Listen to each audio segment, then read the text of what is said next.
है सभी वर्ग आयत होते हैं, तो ये वाला हो जाएगा आपका असत। अभी अभी हमने पढ़ा ना कि सभी वर्ग आयत होते हैं, ना कि सभी आयत वर्ग नहीं होते हैं। याद रखिएगा, सभी आयत वर्ग नहीं होते हैं लेकिन सभी वर्ग आयत होते हैं।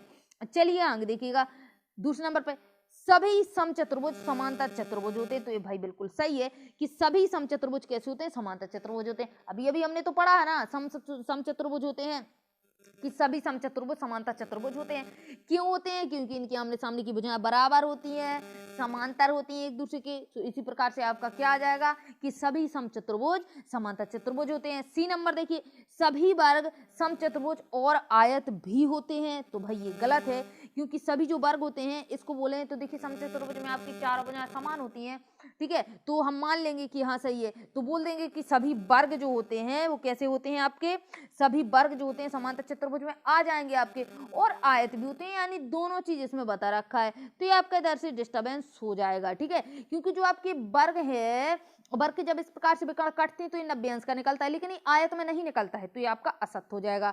डी देखिए, सभी वर्ग समांतर चतुर्भुज नहीं होते हैं, तो डी वाला आपका असत हो जाएगा क्योंकि सभी वर्ग समांतर चतुर्भुज होते हैं। अभी अभी हमने पढ़ा है, ठीक है, मैंने इसलिए कहा था आपको पॉइंट नोटिस करते जाइए क्योंकि आपका पूरा चैप्टर इसी पे है ये वाला।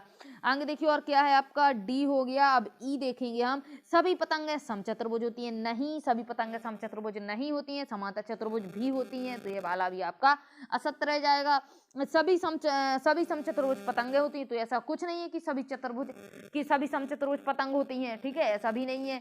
तो एफ वाला आपका क्या रहेगा, सॉरी एफ वाला आपका सत्य हो जाएगा। क्यों? क्योंकि देखिए सभी समचतुर्भुज कैसे होते हैं, पतंगे होती हैं, यानी समचतुर्भुज को हम पतंग बोल सकते हैं। आगे देखिए आपका क्या रहेगा, सभी समांतर चतुर्भुज समलंब होते हैं, तो सभी समांतर चतुर्भुज समलंब होते हैं, बिल्कुल सही बात है।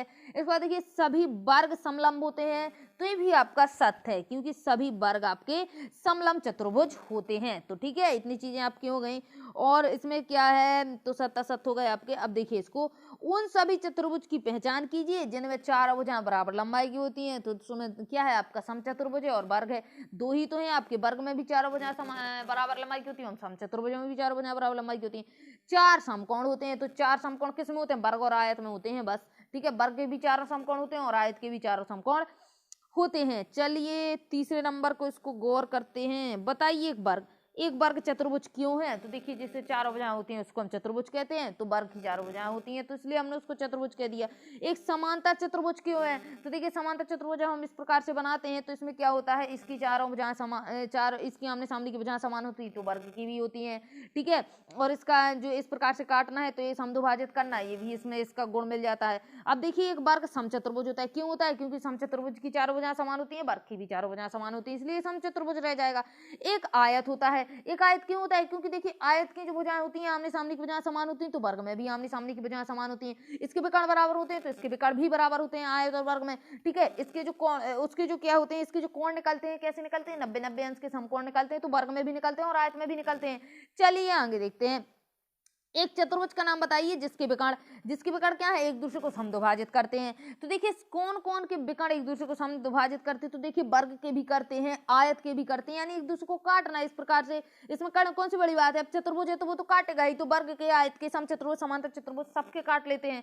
आगे देखिए क्या है सेकंड नंबर पे, एक दूसरे पर लंब समद्विभाजक हैं, तो ये आपके किसके हैं, वर्ग और समचतुर्भुज के। क्यों?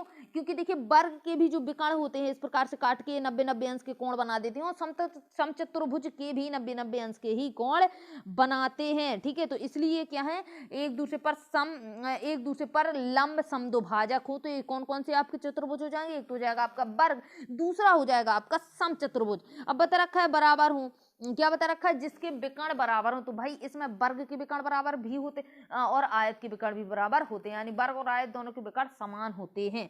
आगे देखिए बताइए एक आयत उत्तल चतुर्भुज कैसे, उत्तल चतुर्भुज कैसे, एक आयत जो है उत्तल चतुर्भुज कैसे, उत्तल में क्या है, उभरा होना, अब उभरे हुए तो हैं, कोई इस प्रकार से धसा हुआ तो है नहीं, तो बस ये उत्तल चतुर्भुज हो जाएगा। कुछ नहीं है भाई इसमें, पता नहीं बच्चों जैसे पूरा चैप्टर है, लेकिन मैंने आपको बताया था कि कुछ इंपोर्टेंट पॉइंट है ऊपर के, वो आपने नोट कर लिए होंगे कि क्यों समांतर चतुर्भुज, वर्ग वर्ग आयत, ये सब चीजें किस प्रकार से होती है, तो उसको नोट कर लीजिए। अब इसको देखिए, एबीसी एक समकोण त्रिभुज है और ओ समकोण की सम्मुख भुजा का मध्य बिंदु है।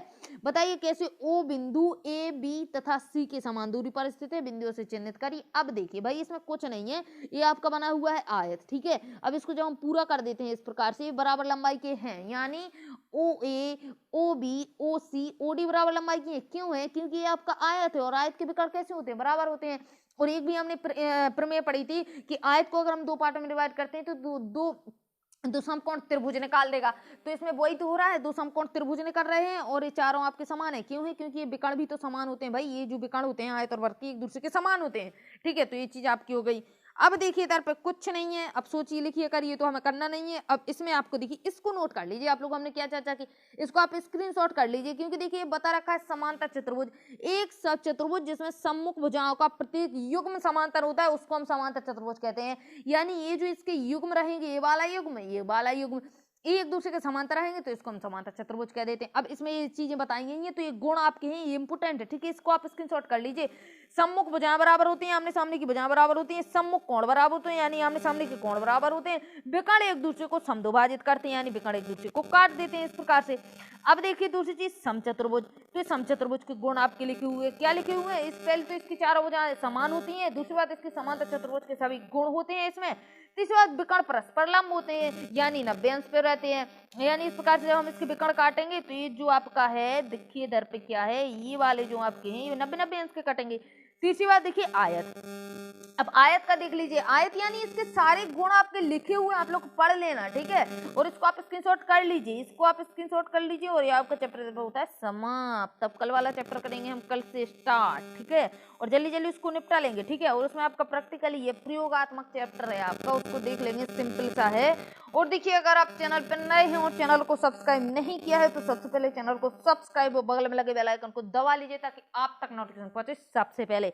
और अगर आप अभी तक आपने वीडियो को लाइक नहीं किया है तो भाई जल्दी से लाइक कर दीजिए, क्योंकि देखिए वीडियो बनाने में बहुत मेहनत करती हूँ, आप लोग लाइक शेयर नहीं करते तो गुस्सा सी आ जाती है एकदम, ठीक है।